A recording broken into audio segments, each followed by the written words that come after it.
Before you even start, don't worry. The Metal Gear Solid 5 retrospective is coming very soon. Work on it has begun. In fact, that retrospective was the impetus for the video you're watching now. But for the sake of time, I won't get into why that is. If you're curious, you can read my explanation in the description box below.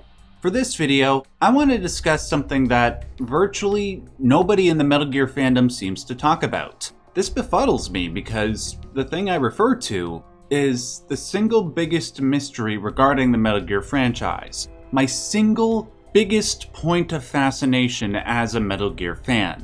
That something has to do with Metal Gear Rising: Revengeance. Now, some people hear me invoke that game and connect it to the title of this video. Cool your jets. I'm not about to say Revengeance was Metal Gear's biggest missed opportunity.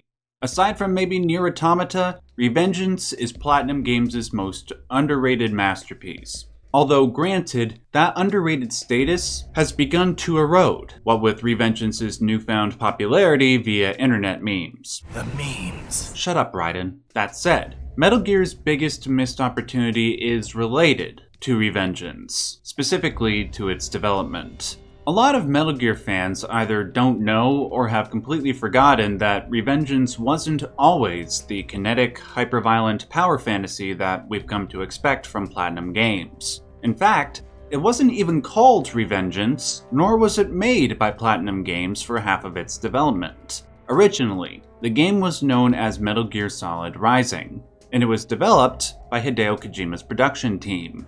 At first, there doesn't seem to be much that was different between both titles, save for a few superficial differences. Where MGS Rising seemed to be closer in tone and playstyle to that of a typical Metal Gear Solid game, save for the obvious changes that come with playing as a cyborg ninja, Metal Gear Rising: Revengeance seemed to amplify everything to 11. From the color palette, to the combat, to the music. Again, what you'd expect from Platinum Games. I remember when the first trailer for this new version of Rising released. I was one of those assholes that thought, well, this isn't Metal Gear, this sucks. But I had to eat my words because the changes that were made ended up making a gem out of what could have easily been a disaster. I mean, when a game switches developers, it's pretty safe to say that the previous developer wasn't rising to the occasion.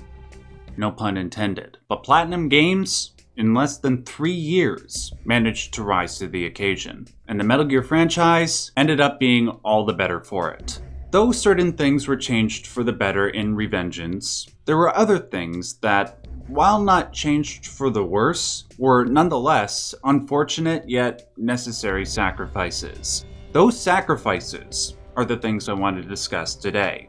The things that were sacrificed were so intriguing to me, so filled with potential that it makes the original version, Metal Gear Solid Rising, a giant missed opportunity. I have no doubt in my mind that turning MGS Rising into Revengeance was the best decision. Still, the things that were unique to the original version of the game could have ended up being really special.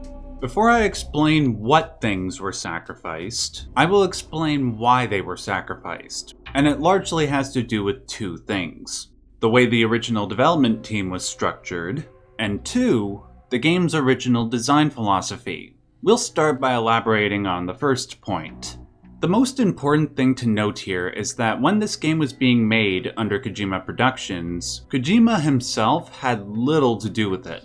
Though he is credited as a supervising director on the game, that means about as much as Steven Spielberg influencing the quality of the Transformers movies. The actual director of Rising was Mineshi Kimura, a man who had worked on all the Metal Gear games that released since 1998. Kojima apparently had little, if any, influence on the script for the game as well. This duty was left to a man named Etsu Tamari, one of 4 writers for Metal Gear Solid 5, and the writer for certain radio scripts in Metal Gear Solid Peace Walker. As for the second point, regarding the original game's design philosophy, what we know for certain is that when the game was handed over to Platinum Games, it was a, quote, mess. According to the game's producer, Yuji Kuragado, the team working on the original Rising, quote, couldn't nail down the game's core. This was because each individual member of the team had these preconceptions in their minds about what Metal Gear should be like. that wound up shackling them as they tried to make it. It seems like the major thing that got in the way was the game's core feature, the ability to cut whatever you want in the environment. And by anything, I mean anything. People, vehicles, buildings, fruit, everything but yourself, which would have been hilarious in a really dark, messed up way. While this feature sounds awesome in principle, it was very difficult to execute. Now, before the transfer could be made, one major part of the agreement appeared to be a change in approach to the narrative. Though Etsu Tamari would still be the writer, the world and story would be influenced by Platinum Games. The primary way this influence took form was the shift in timeline. As we know, Revengeance took place after the events of Metal Gear Solid 4, but before the transfer, the story of Rising took place prior to Metal Gear Solid 4. The original story had three core elements. First, we would have seen how Raiden transformed from the Solid Snake fanboy that he was in Metal Gear Solid 2 to the brooding badass of blades that he was in Metal Gear Solid 4. Second, the core focus of the story would have been on Raiden trying to save Sonny Gurlukovich from the Patriots. And third, the story would have been much darker. Naturally, these three elements were sacrificed in favor of Platinum Games' narrative plans, and also to remove timeline restraints in order to enable greater creative freedom. Though I am deeply thankful for the story we got in Revengeance, I cannot help but feel a paradoxical longing for that original story. Even if we didn't get it in the form of a game, I just wish someone could leak the original script that Tamari wrote, which, by the way, we know for a fact was completed. I would be willing to bet money, good money, that not only was that original script awesome, but Kojima did a little bit of uncredited writing for it. And as a Metal Gear fan, I naturally want to get my hands on anything Kojima produces for that universe.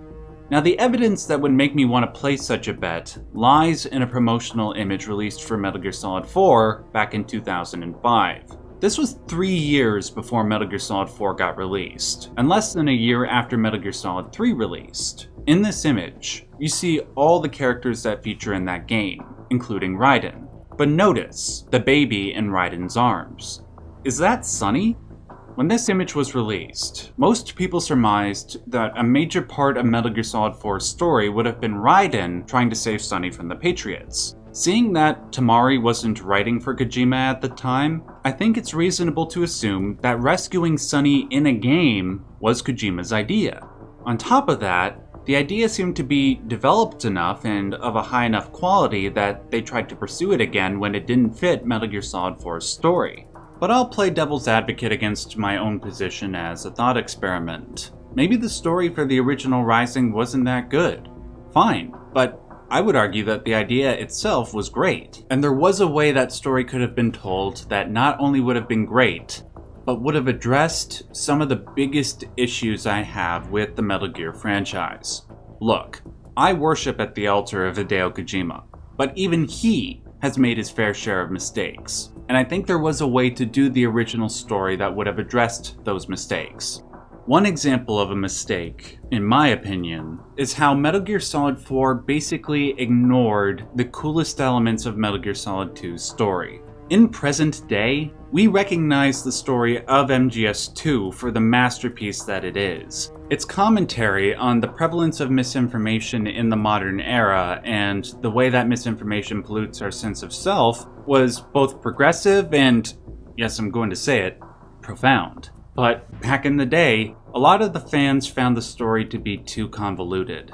Plus, a lot of them were still complaining about playing as whiny Raiden for the majority of the game when Chad Snake was advertised as the primary protagonist. MGS4 appeared to try and address these complaints by turning Raiden into a Grey Fox clone, which is not a criticism by the way, and skipping over the psychological effects the Big Shell incident had on him. Now, one could argue that the most utilitarian thing was to ignore this part of Raiden's history for the sake of MGS4 and Revengeance, which I tend to agree with. Still, it's hard not to look back and think that glossing over that stretch of Raiden's history was a giant missed opportunity.